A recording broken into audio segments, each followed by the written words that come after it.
हमारे बीच अब मौजूद होने वाली हैं वो आज हमें बताने वाली हैं कि कैसे बस्तर के युवा जो हैं वो प्रशिक्षित हो रहे हैं और बस्तर को आगे बढ़ा रहे हैं विकास की तरफ, कैसे अपना योगदान दे रहे हैं। साथ ही साथ मैं मंच पर बुलाना चाहूँगी, हमारे साथ अंजू ओयामी जी मौजूद रहेंगे और ग्रामीण हैं और किस तरीके से बस्तर में आज गांव की स्थिति बदल रही है, कैसे सड़क पानी बिजली मंच पर पहुंच रही है। ये मंच पे पहुंच के आज हमारे साथ चर्चा करेंगे। तो अर्जुन जी आपको मंच पे बुलाना चाहूँगी मैं। बरखा जी मंच पे आ जाइए प्लीज़। साथ ही साथ अंजू जी मंच पे आप सभी का बहुत स्वागत है। देखिए बस्तर बदल रहा है, इमर्जिंग बस्तर हमारे इस खास कार्यक्रम का नाम, और आज हम चर्चा भी इसीलिए कर रहे हैं क्योंकि बदलाव दिख रहा है और बदलाव दिख रहा है तमाम उन बेसिक सुविधाओं से जो आज हर किसी को मिल रही है। और मंच पर बरखा बघेल जी, अर्जुन जी और अंजू जी। देखिए सड़क पानी बिजली ये तमाम सुविधाएं हैं जो पहले शायद बस्तर किसी ने देखा होगा, वो आता होगा यहाँ पर अगर, तो वो चीज़ें पहले देखने को नहीं मिलती थी। लेकिन धीरे धीरे प्रयासों द्वारा आज बस्तर में हम देख रहे हैं, बस्तर के इसी मंच से यहाँ पे हम कोशिश कर रहे हैं कि जाने की कैसे ये बदलाव आया है और किस तरीके से इस बदलाव में योगदान भी बस्तर वासियों का ही रहा है। ओवर टू यू तृप्ति। बिल्कुल, और जब बस्तर की बात होती है तो हमें वो भी याद आता है कि एक दंश बस्तर ने झेला है। आज भले ही सिकुड़ गया है, वो एरिया सिकुड़ गया है जो एक विचारधारा, जो विकास की विरोधी विचारधारा है, वो एरिया सिकुड़ चुका है और नक्सली बैकफुट पर भी हैं, हमको नज़र आता है, जिसमें पुलिस प्रशासन और ख़ास तौर पे बस्तर के लोगों का सबसे बड़ा योगदान है। इसलिए बस्तर की कहानी, बस्तर के लोगों की ज़ुबानी हम बातचीत करेंगे। हमारे साथ में अंजू ओयामी हैं, हमारे साथ में बरखा जी हैं, साथ ही हमारे साथ में संजय जी जुड़े हुए हैं। आप सभी का स्वागत है। सबसे पहले आपसे सवाल है मेरा, बरखा, आप नाम लिखती हैं, इसके अलावा मैं आपसे कहानी जानना चाहती हूँ आपकी कि बचपन से लेके अब तक अपने बारे में बताइए आप। मेरा नाम अनिल उर्फ बरखा बघेल है और मैं यहीं जगदलपुर से निवास करती हूँ। मेरा बचपन बहुत दुखदायी रहा है क्योंकि लोग मुझे ट्रांसजेंडर, किन्नर अभी भी देखना चाहूँगी, पहले की बात करना चाहूँगी तो लोग मुझसे हंसते हैं सबसे ज़्यादा कि मैं एक ट्रांसजेंडर समुदाय से हूँ। तो फिर धीरे धीरे मैंने अपनी एजुकेशन कंप्लीट करी। लेकिन थोड़ा माइक ऊपर करिएगा, आपकी आवाज़ सुकुबा तक सुनाई देगी। जी, मैं बहुत दुखदायी रहा है मेरा जीवन। जगदलपुर पर पढ़ाई करने के बाद भी अभी कॉलेज में भी बहुत यातना झेलना पड़ा मुझे। फिर उसके बाद कॉलेज कंप्लीट होने के बाद फिर मैं जस्ट आगे का पढ़ाई करना चाहती थी, लेकिन सपोर्ट नहीं मिला।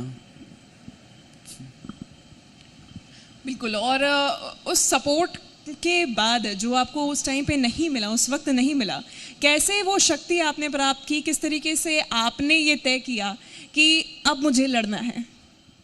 एक तो 2014 से लागू हुआ कि ट्रांसजेंडर को भी समुदाय से जोड़ने का कोशिश किया गया। फिर उसके बाद मैंने गरिमा ग्रेज ज्वाइन किया जो ट्रांसजेंडर लोगों के लिए खासकर खुला हुआ है हॉस्टल, तो मैंने उसी के माध्यम से पढ़ाई करी। फिर 2021 को यहाँ पे मैं आई फिर से जगदलपुर में, तो समाज कल्याण के विभाग से मुझे वृद्धाश्रम में फिजियोथेरेपी असिस्टेंट के रूप में मैं जॉब करना स्टार्ट करी। मतलब सरकार का आपको पूरा संबल मिला है। Yes ma'am. ठीक, संजय जी आपसे मैं जानना चाहती हूँ, आप अपनी कहानी बताइए। तो मैं बीजापुर ज़िले के गंगालूर थाना क्षेत्र के अंदरूनी गांव पूछनार है, तो वहाँ से मैं पैदाशी हूँ।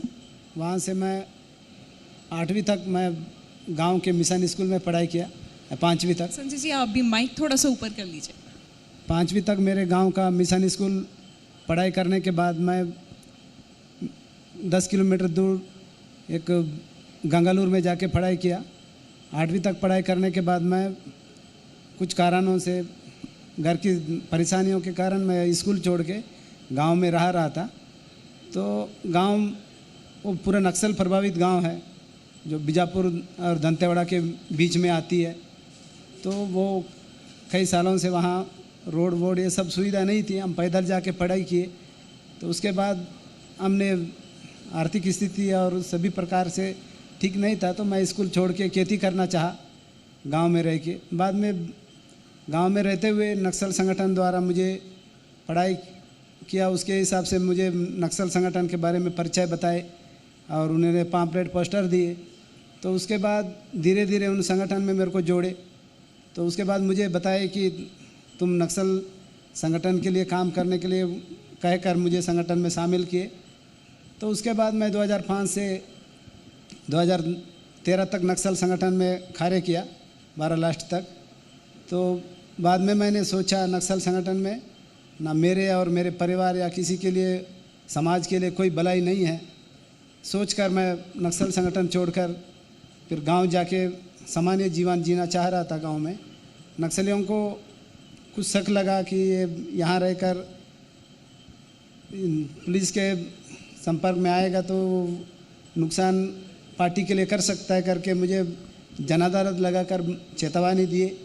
मेरे गांव वालों ने मुझे सपोर्ट दिया कि तुम इसके किसी प्रकार की कार्रवाई ना करें, इसकी जवाबदारी हम लेंगे, गांव में रहेगा कहकर मुझे नक्सली जन अदालत से छुड़वाए। उसके बाद मैं अपने आप को जान का खतरा समझकर और पुलिस के समक्ष आकर आत्मसमर्पण किया। उसके बाद तब से मैंने पुलिस विभाग में काम करना सोचा और तब से मैं गोपनीय सैनिक के तौर पर ज्वाइन किया पुलिस विभाग में। और नक्सल विरोधी अभियान जो के रहकर मैं पुलिस के साथ मिलकर काम किया और उसमें कई पुलिस को सफलता दिलाया। उस हिसाब से मेरे लिए भी पुलिस और शासन द्वारा मुझे निश्चित रूप से, यानी कि अब जो ग्रामीण हैं, जो आदिवासी हैं, वो भी सरकार पर, प्रशासन पर भरोसा जता रहे हैं, उनके साथ उनकी मदद से आगे बढ़ रहे हैं। सवाल मेरा अंजू जी आपसे रहेगा, आप केसापुर फरसपाल की हैं और जैसा कि मैं देख पा रही हूँ कि कोशिश आपकी भी पूरी है कि किस तरीके से अपने गांव को सुरक्षित रखा जाए। लेकिन पहले के मुकाबले अगर हम अब बात करें तो आपका गांव कितना बदला है? मैम, पहले तो मेरा गांव बहुत नक्सली एरिया था, अभी थोड़ा चेंज हो गया है, पहले जैसा नहीं रहा है। अभी नक्सली लोग नहीं आते हैं, वहाँ से बहुत सारे लोग ऐसे पुलिस विभाग में आ गए हैं। अभी वो सब सुनाई नहीं देता है वहाँ पे गांव में। मतलब आपके गांव के लोग जो पहले नक्सल संगठन में जाते थे वो अब पुलिस की तरफ आ रहे हैं? जी, पहले जाते थे, दबाव में डालते थे पढ़ाई करने वाले बच्चों को कि स्कूल मत जाया करो करके।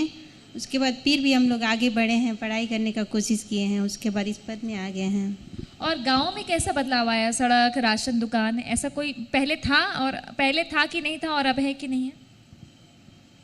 पहले रोड नहीं बना था मैम, अभी रोड वगैरह सब बन गया है, कैंप वगैरह पहुंच गया है, उधर पहुंच जाएगा अभी कुछ दिन के बाद, केसापुर में बनेगा शायद। मतलब ये कि आप ये तस्वीर इसलिए खींचनी बहुत ज़रूरी है क्योंकि जहाँ जहाँ कैंप जा रहे हैं वहाँ वहाँ विकास भी पीछे पीछे कदमों के साथ जा रहा है और आप लोग बेहतर समझते हैं। पहले तो ज़ोरदार तालियां हुई संजय जी के लिए कि किस तरीके से उन्होंने उस विचारधारा को छोड़कर पुलिस पर भरोसा किया। आपसे जानना चाहूँगी मैं, अनिल उर्फ बरखा जी, आपने बताया कि संघर्ष, हमने थर्ड जेंडर्स का संघर्ष काफ़ी सुना है, हमने देखा है कि समाज में उनको किस तरीके की लड़ाई लड़नी पड़ती है। लेकिन आज न सिर्फ बस्तर से बल्कि पूरे छत्तीसगढ़ में थर्ड जेंडर पुलिस में सेवा दे रही हैं। आपको इसके बारे में कब पता चला? आपकी ट्रेनिंग कैसे हुई? जब आपने पहली बार वर्दी पहनी तो कैसा लग रहा था और कब था वो पल? मैं जस्ट वृद्धाश्रम में जॉब करती थी तो मुझे समाज कल्याण विभाग से बहुत सारी सुविधाएं मिली और मैं चेतना चाइल्ड एक संस्था है, वहाँ की मैडम ने मुझे बहुत हेल्प किया कि आगे मतलब भर्ती निकलने वाली है तो उसके लिए मुझे पहले से मैं रनिंग से लेके फिज़िकल का तैयारी कर रही थी। उसके बाद फिर मैं जब फिज़िकल पास करी तो उसके बाद जस्ट इंटरव्यू हुआ, इंटरव्यू के बाद सिलेक्शन हुआ, सिलेक्शन के बाद फिर मैं मतलब हमारे थर्ड जेंडर समुदाय के जो लोग हैं कार्यक्रम के कि कोई मतलब बस्तर से फर्स्ट ट्रांसजेंडर है जो पुलिस विभाग में भर्ती हुई है करके। बिल्कुल, और इसके बाद आपने अपना ये सफ़र शुरू किया। संजय जी, मेरा सवाल आपसे है, और देखिए बहुत ही टफ डिसीजन तो रहा ही था, बहुत ही मुश्किल रहा होगा आपको मुख्यधारा में लौटना, मुख्यधारा में अपना जीवन एक नए सिरे से शुरू करना। लेकिन बस्तर की अगर बात करें, क्योंकि आपने जन्म लिया है यहाँ पर, और बस्तर मेरे ख्याल से एक ऐसी चीज़ आपके लिए रही होगी जो शायद कभी नहीं बदला। बस्तर आपके लिए क्या है? बस्तर पहले में थोड़ा सा अंदरूनी क्षेत्र में विकास नहीं थी, इस कारण से उनका वो था।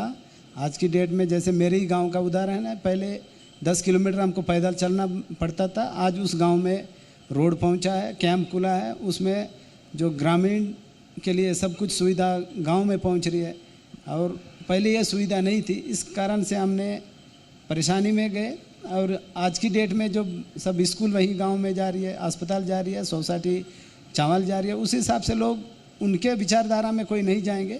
और बस्तर में जो अपने जो अच्छा भविष्य के लिए देख रहे हैं, अच्छी सोच रख रहे हैं, तो उनके विचार में कोई नहीं है। अच्छा, एक बात बताइए, लगभग 8 साल नहीं 5 साल, 2008 से आप जुड़े कि 5 से जुड़े? 5 से जुड़े, यानी कि 8 साल। तो चूँकि पुलिस के पास आपको जब पता चला कि सरेंडर नीति है, पुनर्वास की नीति है, आपसे संपर्क किया पुलिस ने या आप गए थे? क्या वो उस पल की कहानी थी? उसके बाद आपको क्या क्या लाभ मिले हैं? पता वैसी चली कि पोस्टर वगैरह, पम्पलेट, ये सब प्रचार होती है पुलिस विभाग द्वारा। उस समय हमने पढ़े हैं कि ये नीति है, उस हिसाब से मैंने सोच के फिर छोड़ के पुलिस विभाग में आया। उस हिसाब से मुझे सरेंडर की नीति जो भी थी, इनाम थी, वो सब मुझे मिला है, और उस हिसाब से जो नक्सल विरोध में काम किया हूँ उसको भी फ़ायदा मुझे मिला है, और आज मैं पहले की ज़िंदगी से बेहतर हूँ। बिल्कुल। बरखा जी, अभी आप अपने सफ़र के बारे में बता रही थी। निश्चित रूप से जब आपने इस सफ़र की शुरुआत की होगी तो मुश्किलें आई होंगी कई सारे। जब आपने बस्तर फाइटर बनने के बारे में सोचा होगा तो बहुत कुछ परिवर्तन आपको अपने जीवन शैली में भी लाने होंगे। ऐसे में एक बस्तर फाइटर बनने के लिए क्या क्या सीखा आपने, किस तरीके से अपने आप में वो परिवर्तन लाए, किस तरीके से आपने बस्तर फाइटर बनने के लिए वो चुनौतियों को स्वीकारा?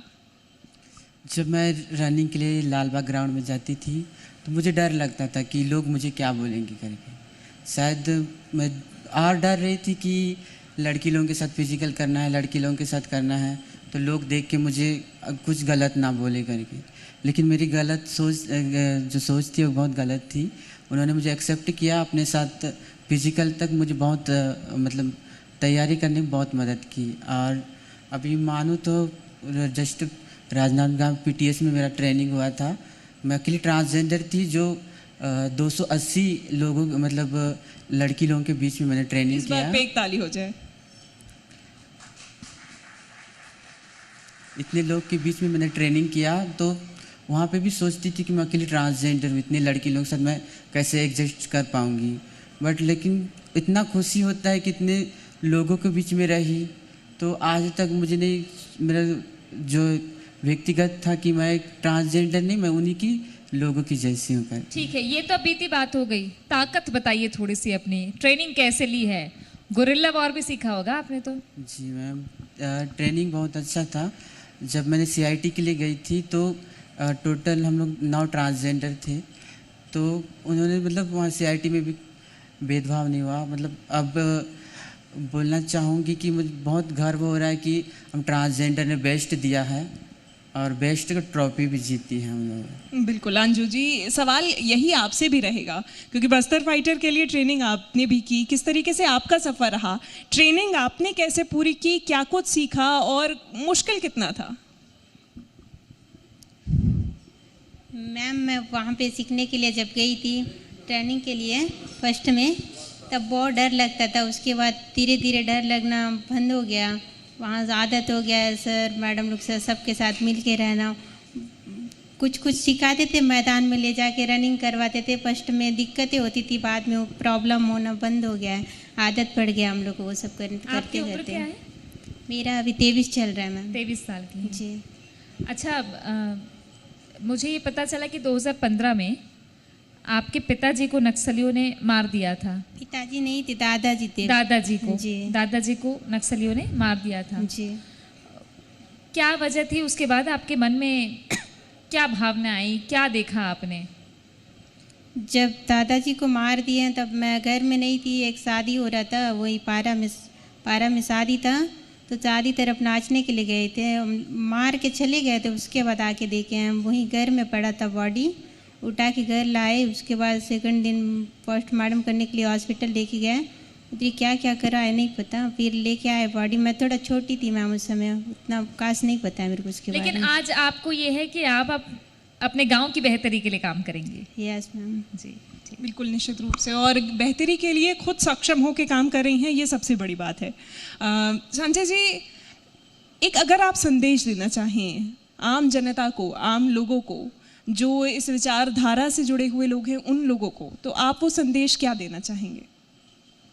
वही है, यहाँ समाज में आके नक्सलियों द्वारा कम्युनिस्ट विचारधारा फैलाकर लोगों को एक नुकसान में डाले हैं। तो बहुत ही बस्तर जहाँ विकास होना था वो बहुत पीछे रह गया है। तो उस विचारधारा से हटें और जो विकास और इस सबको मदद करें, तो बस्तर बाकी देश के अन्य जगह जो कितनी अच्छी है, वैसे ये भी एक अच्छी बस्तर बन जाएगी। ये मौत की कब्र नक्सलियों की वो ख़त्म हो जाएगी। तो इसलिए जो भी विकास कार्य है या रोड है, पुलिया है, इसमें सभी मदद करें, जो विकास हो, तो आने वाले दिन में बस्तर में भी एक अच्छी ज़िंदगी, अच्छी खुशहाल आएगी। अच्छा, आप लोग कैसे मदद करते हैं? क्योंकि रूट लेवल पे तो आप लोग जाते हैं, बड़े अधिकारी भी कभी दौरा करते होंगे, लेकिन आप लोग जब जाते हैं गांव में तो कैसे विश्वास में लेते हैं? कैसे गांव के लोगों को, अपने गांव के लोगों को तो समझा लेते होंगे, बाकी जगहों पे?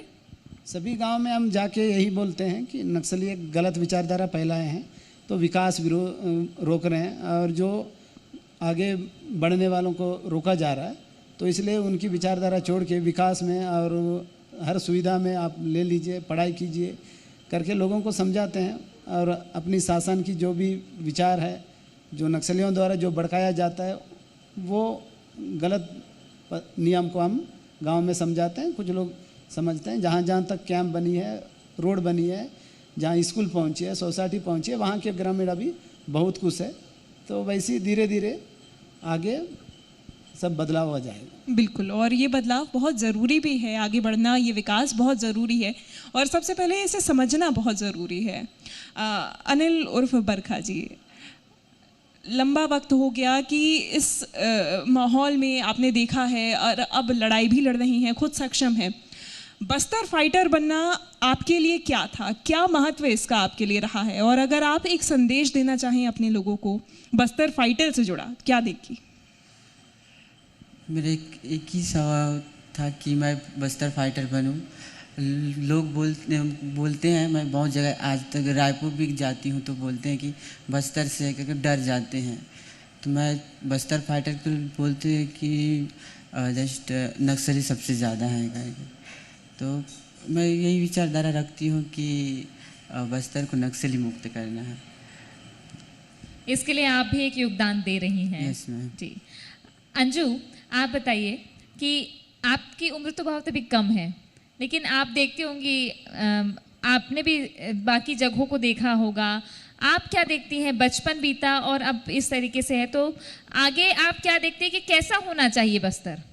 आपको क्या क्या चाहिए अपने बस्तर में, अपने गांव में, अपने इस पूरे ज़िले में क्या चाहिए? मैं सबसे पहले अपने गांव के बारे में बोलना चाहूँगी मैम। सबसे पहले अपने गांव में मतलब आगे बढ़ना चाहिए। गांव के लोग, वहाँ के लोगों को शिक्षा पहुँच गई है, अभी भी स्कूल वगैरह सब अच्छे से खुलना चाहिए। बस हो गया। मैसेज क्या देंगी अपने जैसे लोगों को, क्या संदेश देंगे कि आप फाइटर बनी हैं तो सब बाकी सब भी तैयार रहें? जी, सबको वहाँ पाम वगैरह निकलेगा तो बनने के लिए बताऊँगी मैम। अच्छा संजय जी, आप बताइए कि क्या भूमिका आप लोगों की है अभी पुलिस में? हमारी वही है, जैसे हम पुलिस विभाग में रह के एक जनता की सेवा के रूप में रहकर वही पब्लिक को जो जाके हमने जो जहाँ जहाँ नक्सल प्रभावित क्षेत्र है, चाहे बीजापुर, दंतेवाड़ा, जहाँ भी हमारी पोस्टिंग आती है, तो वहाँ जाके लोगों को समझाएंगे और जो नक्सल संगठन में है उनको सरेंडर के लिए वो एक ऑफर है वो कराएंगे, और जो नक्सल संगठन में है उनको जो गिरफ्तार करके जो उनमें काम कर रहे हैं उन लोग उनके पक्ष में हैं उनको पकड़ के वो रोकने का बहुत प्रयास करेंगे। संजय जी, जब आप जाते हैं इन लोगों के बीच में तो कैसे उन्हें संदेश देते हैं, कैसे उन्हें बताते हैं कि क्या कुछ लाभ सरकार की तरफ से मिलेगा अगर वो मुख्य धारा में जुड़ते हैं, तो क्या कुछ लाभ, क्या फ़ायदा सरकार की तरफ से आप जब मुख्य धारा में जुड़ते हैं वो आपको मिलता है? हाँ, जैसे जितने लोग सरेंडर हो रहे हैं उनको जो यहाँ सरेंडर पॉलिसी में जितने हैं, जैसे रहने के लिए मकान है, जैसे उनके इनाम रखा गया है, वो सब है, कई लोगों को मिला भी है। वो जाके जो जो नक्सल संगठन में काम कर रहे हैं उनके परिवार में जाके हम बोलते हैं, समझाते हैं, और वो छोड़ने के लिए बोलते हैं, तो आओगे तो ये फ़ायदा है करके बताते हैं। और वहाँ रहने से और हथियार पकड़ के सब लड़ेंगे तो उनको मरने के अलावा कुछ नहीं है, ये सब उनको उनके परिवार को बताते हैं और पोस्टर पम्पलेट के माध्यम से प्रचार कर रहे हैं। बरखा में जी, मैं चाहूँगी कि आप कोई ऐसा वाकया हमें हमारे साथ शेयर करें, हमें बताएं, जिसमें आपको लगा होगा कि जो काम अब आप कर रही हैं बस्तर फाइटर के रूप में, जो काम अब आप कर रही हैं वो सफल हो रहा है। कोई ऐसा इंस्टेंस रहा होगा, कोई ऐसा वाकया रहा होगा? मैं तो लोगों के बीच में जाती थी तो मुझे उन लोग की मतलब भावना का तो पता नहीं। लोग हंसते थे कि इन लोग अब पीर से आ गए मुँह उठा के करके। तो मैं एक मतलब लक्ष्य लेके आई थी कि मुझे कुछ बनना है। तो आज मैं इतना मेहनत करने के बाद बस्तर फाइटर बनी हूँ, और मैं एक ट्रांसजेंडर समुदाय के लिए एक प्रेरणादायक हूँ कि मैं उन लोग को कहना चाहूँगी कि उन लोग भी मेरे साथ जुड़े। और अभी तो और तैयारी कर रहे हैं 2-3 लोग, बस मतलब पुलिस विभाग के आने के लिए। अंजू जी, आप कोई ऐसा वाकया हमें बताना चाहें जब आपको लगा होगा कि पहले जब आपके गांव में नक्सली आते थे और कहीं ना कहीं आप लोग भी असहज होते थे, लगता था कि शायद हम सक्षम नहीं, आज जब आपने ट्रेनिंग ली है, बस्तर फाइटर बन गई हैं, तो ऐसा कोई वाकया जब आपको लगता हो कि हाँ मैं सक्षम हूँ? मैं सक्षम हूँ मैम, अभी गांव में नक्सली आएंगे तो जाके लड़ूंगी उनसे। बिल्कुल, और अपने गांव वालों की सुरक्षा करने में किस तरीके से विकास रहना है, वो भी विकास के प्रति उन लोगों को जागरूक करने में, उन लोगों को और भी ज़्यादा अपने साथ लेकर चलने में, ये एक बहुत बड़ी बात है जो कि संदेश लगातार आप दे रहे हैं। आप तीनों का बहुत धन्यवाद हमारे साथ जुड़ने के लिए, इस मंच पर चर्चा करने के लिए, अपने अनुभव को हमारे साथ साझा करने के लिए। मैं चाहूँगी कि आप तीनों मंच पर हमारे साथ बने रहें। ओवर टू यू तृप्ति। और हौसला बढ़ाइए तालियों के साथ, क्योंकि इन्होंने जो कहानी सुनाई है, बड़ी हिम्मत लगती है ऐसी कहानी सुनाने के लिए। बड़े जोखिम होते हैं ऐसी जगहों पर, और उन जगहों से निकल कर अगर ये आए हैं तो काबिल तारीफ है, और इसलिए हम सम्मान करना चाहेंगे। मैं बुलाना चाहूँगी जी मध्य प्रदेश छत्तीसगढ़ के एडिटर मोहित सिन्हा जी को मंच पर कि वे आए, उनको सम्मानित करें। हमारे साथ में संजय जी सरेंडर नक्सली हैं, जिन्होंने सरेंडर करके सरकार की पुनर्वास नीति का लाभ लिया और आज बस्तर की तरक्की के लिए, बस्तर की सुरक्षा के लिए काम कर रहे हैं पुलिस के साथ कदम से कदम मिलाकर। और सोचिए कि कभी भी एक विचारधारा जीवन पर्यंत आपके ऊपर हावी नहीं रह सकती। आप उसी दिशा में जाएंगे जो सकारात्मक है, जो आपके विकास के लिए है। अनिल उर्फ बरखा बघेल, उनको सम्मानित करना चाहेंगे। इनकी कहानी उन सभी ट्रांसजेंडर्स की कहानी से मिलती जुलती है, कोई जुदा नहीं है, लेकिन जो परिणाम है, जो मंजिल है इनकी, वो इनकी वर्दी में, इनके आत्मविश्वास में झलक रहा है। इसके अलावा अंजू ओयामी जी हैं, केसापुर की रहने वाली हैं, महज 23 साल की हैं, और देखिए जज्बा की किस तरीके से वो काम कर रही हैं।